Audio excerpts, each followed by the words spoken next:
Hey guys, welcome back to A Page in the Chapter. Welcome if you're new here. My name is Paige and it is time for another weekly reading vlog. So it is a Monday evening. We are having like very gloomy summery storm, like autumnal weather, and this week was kind of just in the mood for a fantasy. I had an amazing week reading romantasy last week and just kind of wanted to keep that going forward this week and just kind of be in a different world, contribute to my physical TBR in some way. And I asked over on Instagram what I should read next because I just didn't really have any preference for what I read, and an overwhelming majority voted for When the Moon Hatched by Sarah A. Parker. The vote came out at 82% to 18%. So we will be reading When the Moon Hatched this week. This is an absolutely stunning Fairy Loot edition. I don't have the dust jacket on it right now, which is equally as stunning, but I hate reading with dust jackets on. So I'm gonna get started with this. All I know about this is that this is a romantasy. It's the first book in a romantasy series and it has dragons in it.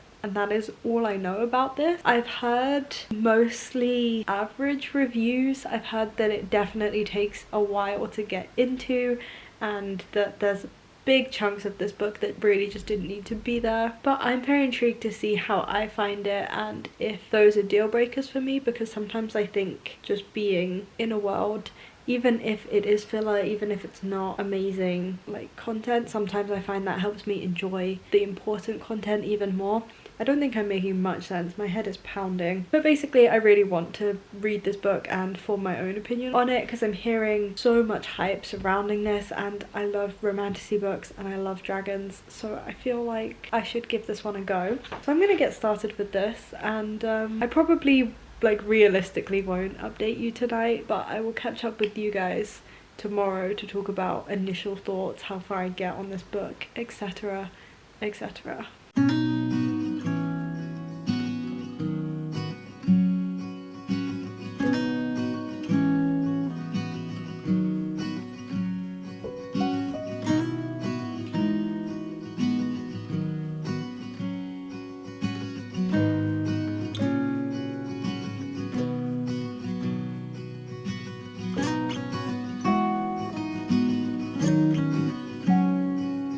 I read 66 pages of When the Moon Hatched last night. I ended up actually coming down with a really bad headache, and it was weird because like my head had been pounding for like hours, but then it kind of like spread to my neck and I felt like my neck really ached, so like that was just a weird experience, but I had to stop reading and like concentrating. I don't know if the headache also contributed to this feeling, but I have seen other people say this about this book too. I am very much just lost at the beginning of this book, and I do feel like I read fantasies and romantasies fairly often, but I am literally that TikTok audio that's like in the beninging, like I don't comprehend most of what I'm reading right now. It's no thoughts, just vibes kind of thing. I understand the moment to moment happenings. I don't understand the magic system or the lore, like folklore surrounding that magic system. That is mostly where my confusion is coming in. We are following our main character, Rave, I think is how I've been saying it in my head, and she is kind of like a paid assassin essentially, and she is working for this kind of rebellion group to try to take down the ruling family of this world. And I don't understand how the magic system works, and I don't understand if our main character has power, and I don't really understand where the dragons come in. I have no idea if things are going to become clearer to me as I go through the book. I feel like greater effort and editing could have been done to make sure that the beginning of this book made sense and gave you a clearer understanding of the world we were existing in. But essentially what I've gathered of the magic system is when people reach a certain age, or like it can be a different age for everyone, but at some point they will reach an age, I guess kind of like puberty, and they will be able to hear like the magic of one of the gods. And I guess each person is favored by a different god, but I don't know if it's possible for people to have more than one, so I'm not sure. And then there are also people who don't hear this power at all and don't get this magic at all, and they are called gnolls, and they are treated like crap. And we follow our main character, and I don't think she is a gnoll. I'm pretty sure she has like wind magic, but it hasn't been made explicitly clear. Like, I feel like she keeps talking about putting on a ring, and I'm like, does the ring give her power? I assume not. I assume she has the power, but I'm very confused by what this ring does. And I'm also confused by why, if every single person in this society treats gnolls like garbage, she is the only person in this entire world who is not a gnoll but relates to them and feels empathy for them and is going out of her way to help them. I'm not saying that like she shouldn't do that, or that like it's inconceivable that somebody would feel empathy for another human being. That's not what I'm saying. I just don't understand why she seems to be the only person in the entire world who has empathy for these gnolls when she is in a position of power to begin with. You know, like it doesn't make sense yet. Anyway, I don't have her full backstory, so you know, do with this what you will. Anyone who is listening to me yap on about this book and has read it is probably so frustrated with a lot of the things I'm saying, because it's gonna become clearer as I read, I'm sure. So please take everything I'm saying with a pinch of salt, and I will get further into this book and I'm sure have very different thoughts on things. But yeah, I'm just very confused by how the hell the magic system works right now. I'm hoping that will become clearer, because if I can never grasp this, I don't see myself having a good time with this book. But we will see. I have a lot of editing to do tonight, but hopefully I will still have time to read some of this. I only got 10 pages read yesterday, but I was like very much working on a video, and I woke up early this morning. I used before work and my lunch break to get that sorted. I actually couldn't believe the turnaround time that I managed to like pull the getting that video done in, and it's entirely on me for being lazy. But I'm trying to keep my content creation to the weekdays, and then genuinely just using the weekends as weekends from my work and like YouTube as well. Like I'll film blog bits on a weekend, that's fine, but just like filming like sit down videos and editing and things like that, I would like to have free of my weekends, so that I feel like I'm actually getting a rest, which means that I am having like shorter turnaround times for like a Wednesday upload particularly. So I only read 10 pages of When the Moon Hatched last night, and I wasn't very focused, but because that is all done now, it is like I worked my butt off last night and today to get that done, so I can literally just sit here and read tonight, and that is entirely my plan. I will be putting background ambience on. I will not even risk getting distracted by words like actual talking or plot going on the screen. It is going to be ambience, and it is going to be hardcore reading for as long as physically possible, and then we'll see how much I can get read in this time frame.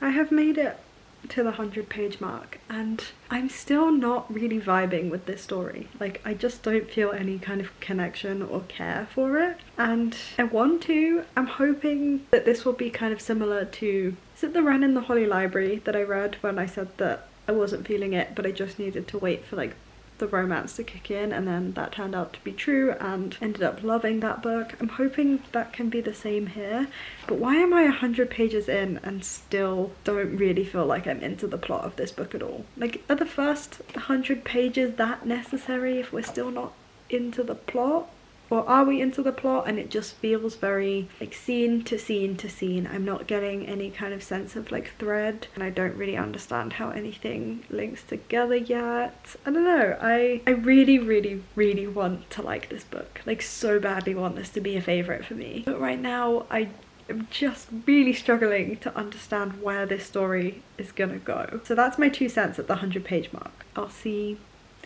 what I feel as we keep going. But yeah, that's my tiny little 100-page mark update.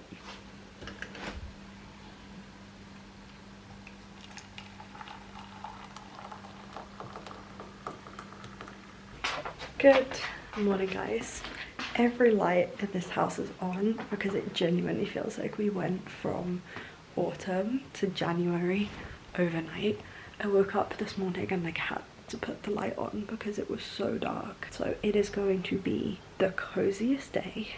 I am actually really starting to get into When the Moon Hatched now, and I'm 190 pages in, so let's call it 200. It took 200 pages for this plot to really feel like it was actually like going somewhere and moving somewhere, and for me to feel interested in this book. But I do have to say I'm feeling quite gripped now. I don't know if it's gonna last from now until the end of the book, but I do feel this intense like coziness from the book. I don't know if the weather is just really contributing to that as well, but like if I could just sit here with the candle and the lamp on and read this book all day, I would be very content to do that. So right now I'm not getting the criticisms for this book because I know I said in the beginning that I was 100 pages in and nothing was really happening and blah blah blah.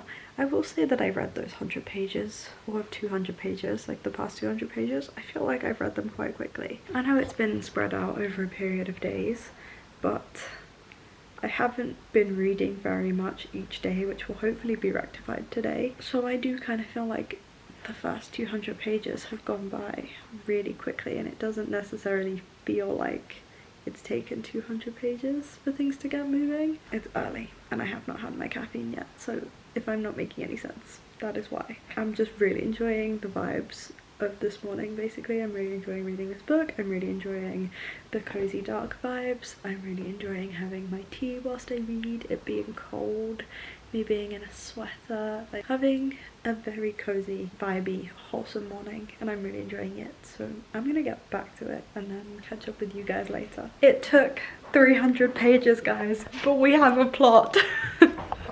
We are there. We have plot, we are into the plot. I actually understand stuff. I can see an arc for where the story is actually gonna go, and it only took 300 pages. I still don't know if I like this. Right now, I very much think this is like a 3-star. It's fine. I'm not finding it to be as good as Fourth Wing. I don't love like doing comparisons in this way, but since they are both adult romantasy dragon rider and dragon books, it would be hard to not compare them. I think Fourth Wing is just that little bit more addictive, and I don't know, like the story arc, the plot arc, it's just there from the beginning. Like as soon as you start reading, you know where you are, kind of thing.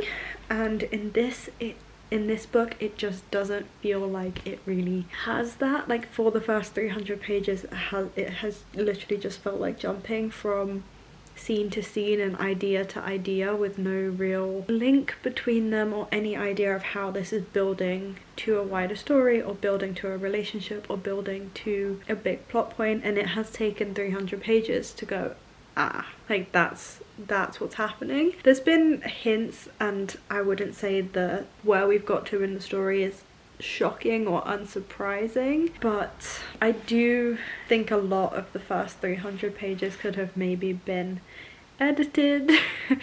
Take out some of the word count, because it just, I don't necessarily think all of it's like irrelevant, but I also don't think it should take us 300 pages to reach the point of like, okay, we're into the thick of the plot now, I can see where the story's going, I can see the arc, and I'm intrigued by where the romance in this book is going to go, because the pacing of it feels a bit off. It makes sense why does because of the way the romance is set up in this book kind of explains why it feels very disjointed, and there's a connection between these characters that our main character just can't really explain and is very confused by her own feelings, and as the reader we know more than she does about why this is. I find that to be a tiny bit annoying. I would rather have found out at the same time as our main character, because I just don't love knowing more than the characters. I kind of just feel like I'm sat there like, oh my god, figure it out. So yeah, I'm 300 pages in. I still have a decent chunk to go, but I have this side left to read, and I don't see how this is gonna pull itself back to be more than a 3 stars for me. Depending on how this ends will very much decide whether I read the sequel. Right now I'm thinking it's a 3 star, but I'm having an okay time, and I would read the sequel to see if once we're into the plot and into the world, if we can just keep that momentum going in the second book, maybe it will really hit its stride and I will really enjoy that one. I'm hoping all of this backstory does pay off somewhere down the line with this series, but whether I continue is just really going to depend on whether I feel like things get moving towards the end of this book. And right now I'm really nervous that even the romantasy aspects of this book I'm not gonna like, because right now, I don't know, it's just not, something's not clicking here. I feel like there's just no real connection to the characters, and I don't know how to explain what it is I don't like, but I've had this with a lot of fantasies where I just feel like we are moving from scene to scene and like plot idea to plot idea, and we're not getting any real like smooth transition or like smooth arc of a story which is going to make me really invested and excited. Would like some kind of clear arc, and I'm not getting that right now. Okay, I am on page 363. I have read 188 pages tonight and frankly feel very done. I do feel like I could sit here and force myself to read, but I don't think I'm going to actually enjoy the story, and then I think my rating will suffer because of that, because I just feel very tired now. Like I kind of just want to game or read, or I don't know, just do something else with my evening. I feel the sense of when I sit and like read for too long, I just reach a point where I'm like tired, but tired of reading. Like I just don't have any interest in doing any more reading, and I don't really feel inclined to force my way through that feeling. I kind of knew when I picked this book up at the beginning of the week that it might take me the whole week or longer than the whole week to read it, and that this wouldn't be like a normal week where I read 2 to 3 books. And I'm okay with that, because sometimes I think when you slow down with fantasy books they can be so much more enjoyable. So that's really what I'm trying to do. I really want to like this book and get the hype for this book, and I want to give it the best chance I possibly can. So I'm not feeling up to reading. I've read nearly 200 pages today, and I'm just gonna stop and I'm gonna play a game and hope that we can come back tomorrow and kind of enjoy where we're at. I'm a bit surprised that this has taken the book community by storm in a way, because I'm not really getting romantasy from it. I'm getting fantasy. Like not really a whole lot of spice or like super developed romance or a relationship here. Again, I still have a pretty decent chunk, so maybe, but I don't think I have enough of a chunk to be like, okay, I'm gonna believe that these 2 characters are falling in love. But it's a series and it's so hard to tell, because like the one criticism I have of Fourth Wing, when I was reading it at the time, the pacing felt perfect and amazing. Now as we get like further into the series, and it's going to be like a 5-book series, and when I think about how I feel about the arc of the series in Fourth Wing as a whole, I think maybe Violet and Xaden got together too quickly, and that concerns me. So I don't know if maybe like the slower pacing of this and the fact that we're not really getting too much spice or romance in this first book maybe is actually a good thing, but I am very surprised at how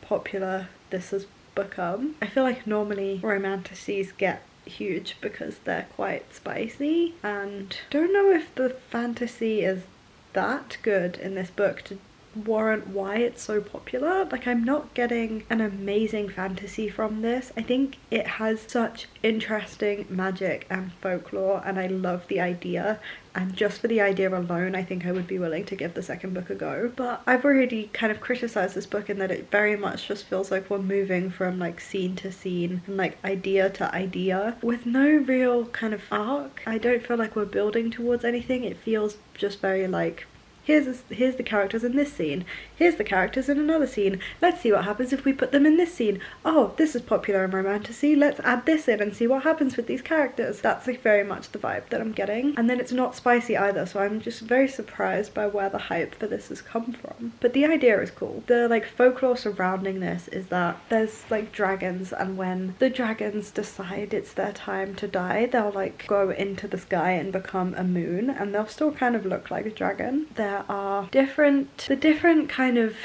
elements of the world kind of contribute to people's power. There's like rain, air, earth and fire. The different like gods and goddesses of these elements will sing to people, and if people can hear their song then they can kind of command and communicate with that power. And our main character can communicate with air mostly and a little bit of earth, and she like hears their song and speaks their words and is therefore able to kind of manipulate those elements. At the point in time where we're at now, the dragons can fall out of the sky, like these moons can fall. So I love the idea, I just don't quite feel the connection to this that I wanted to, but I'm hoping with some sleep, some rest, we'll come back and try this again tomorrow, and hopefully, fingers crossed, I will like be in a place to get back into this and feel more invested in the story. Okay guys, I did it. I finished When the Moon Hatched in 1 week, and let's talk about it. This book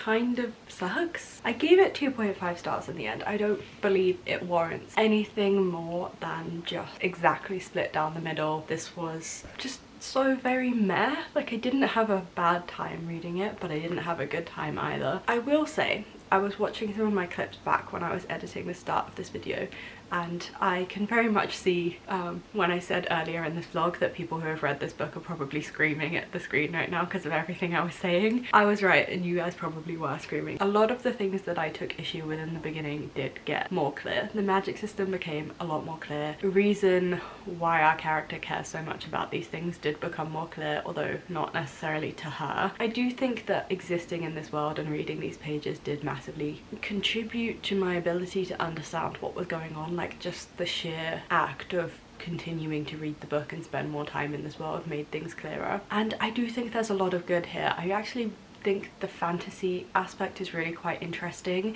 The folklore, magic system and the way the dragons are woven in is very, very interesting, and for that reason I would maybe be tempted to read the second book to see if my issues with this book are fixed in that one. But my issues with this book essentially comes down to structure. I really don't enjoy knowing more than the characters. I can get on board with it like just a little bit, but I don't like knowing huge amounts more than the main character. And in this book you spend pretty much the whole book knowing a hell of a lot more about our main character than she does, and that is through the jumping backwards and forwards from the past and the present time frames, and from the multi-perspective structure of this book just means that you constantly know a lot more than our main character. And that means that essentially when you get to the end of this book, our main character has gone through no character development whatsoever. She doesn't really know anything more about herself at the end of this book than she did at the beginning. So technically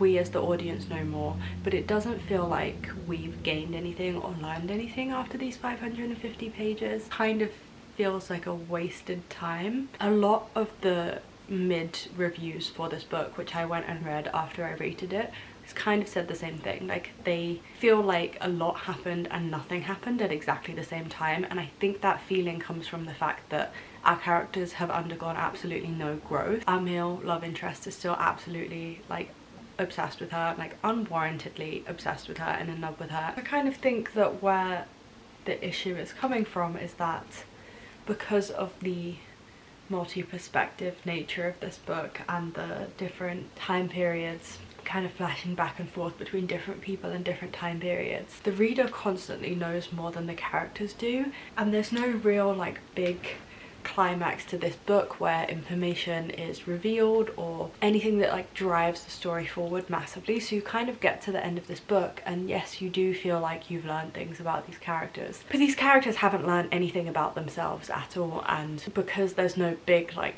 plot moment really, and even like the thing that happens at the end that is supposed to draw you into the next book is something that we find out that the characters don't know. I think this is the reason why people feel like they read a lot, but it feels like they didn't read anything at all. And I think it's because there isn't a point where the characters discover any of these things about themselves. So whilst we technically have all this information about these characters, they haven't undergone any kind of character development or character arc at all, and they are in exactly the same point at the end of the book as they were at the beginning of the book. So it very much just feels like we would go into the second book still at page 1 of the first book. Like there has been no real learning for our characters. So whilst I am interested in the general setup to this book, it's very hard to care about the characters or care about this story because they haven't gone through any kind of learning or development whatsoever. I think that is what has made this a very disappointing read for me, and as of right now I really don't know if I would be interested in reading the second book at all. I think maybe I could be tempted. I don't know. I would have to see kind of what the reviews are for the second book and see if people are still struggling with the same issues and actually taking the community at its word for this one, because I really went into this thinking that I would be different and like I wouldn't find the same issues that everyone I know has found with this book, and I would end up loving it and being obsessed with it. And I kind of went into that with the mindset of as long as the romance is good I will probably enjoy this, but it turns out I have higher standards than I thought. So yeah, I will probably listen to the people that I know in the community a little more next time when it comes to books like this, but I am glad that I read it and I'm able to form an opinion on it myself now. And honestly I'm proud of myself for knowing what it is I didn't like about this book, because a lot of the time I struggle to put my finger on why I don't like things. Do with this information and this review what you will. Obviously with hyped books, and particularly dragon books, because dragons are like having their moment in the sun right now, if you wanted to read it I wouldn't hold it against you. As I said, like the actual experience of reading this didn't feel awful. I wasn't like having an awful time. I just kind of got to the end of this book and was really like, okay, so what have we learned here? What has actually occurred? Like what have I spent 550 pages on? And but the actual experience in and of itself wasn't that bad. So if you wanted to read it I wouldn't hold it against you, but consider me in the group that feels like there was a lot of words that didn't really say much. I'm gonna go and pick a fantasy book that is hopefully a little bit more exciting for me now and kind of have a chilled weekend after spending all week on When the Moon Hatched and then not really enjoying it. If you guys enjoyed this vlog and you would like to see more from me, then do please feel free to hit that big red subscribe button down below and stay tuned for future content. I hope you guys are enjoying everything you are reading. There are no reading slumps in your future, and I will see you for my next video. Bye guys.